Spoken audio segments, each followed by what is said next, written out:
80 शब्द प्रति मिनट की गति से मैटर शुरू होगा 5 सेकेंड बाद।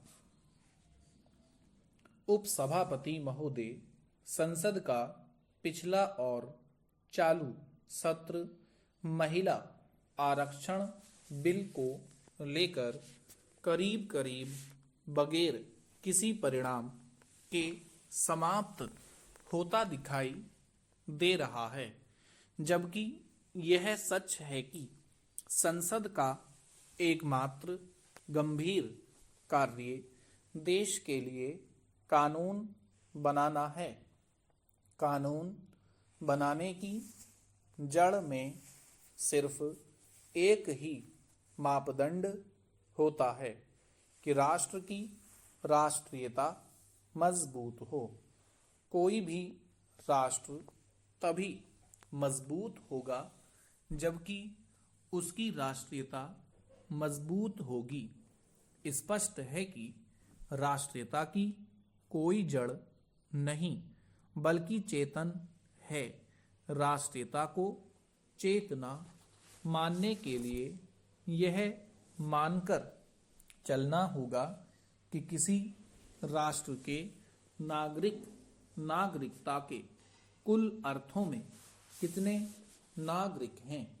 संसद की कार्यप्रणाली या कार्रवाई पर टिप्पणी करने से पहले देश के नागरिकों की नागरिकता पर एक बहस जरूरी बन पड़ी है। यह सच है कि हर भारतीय भारत का नागरिक है। यह सभी सच है कि हर भारतीय नागरिक का यह भारत है। सच यह भी है कि भारतीय को अपने भारत पर गर्व है। लेकिन क्या यह भी सच है कि भारत को हर भारतीय नागरिक पर गर्व है?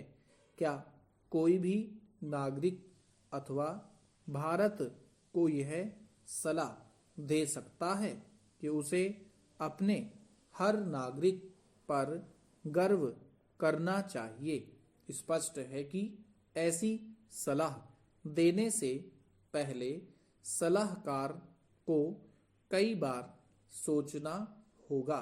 यद्यपि शिक्षक वर्ग और बुद्धिजीवी वर्ग भारत को यह सलाह निःसंकोच दे सकता है, लेकिन भारत को इस सलाह के जवाब में यह प्रश्न करने का हक है कि क्या वे इस बात की जिम्मेवारी लेते हैं कि यह सलाह मशीनी या पाठ्य पुस्तकों को जिंदा सिद्ध करने की गरज से नहीं दी गई हैं, बल्कि भारतीय नागरिकों की भारत के प्रति सकारात्मक संवेदनशीलता की दृष्टि से ही दी गई हैं। भारत के इस प्रश्न के उत्तर में कोई भी शिक्षक या बुद्धिजीवी ठहर नहीं सकता। यहाँ तक कि एक शिक्षक दूसरे शिक्षक की या फिर एक बुद्धिजीवी दूसरे बुद्धिजीवी की गारंटी नहीं ले सकता।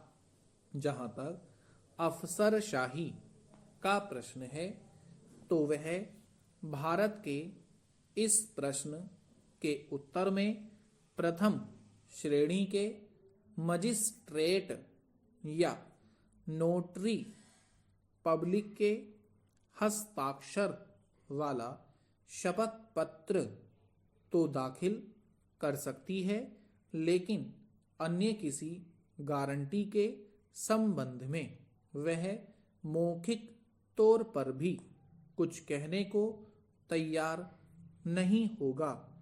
इस संबंध में बुद्धिजीवियों के तर्क क्या होंगे, यह तो वे ही जाने, लेकिन देश की समस्त अफसरशाही यही कहती सुनाई पड़ेगी कि इस भारत को एक शपथ पत्र थमा दो। स्टॉप।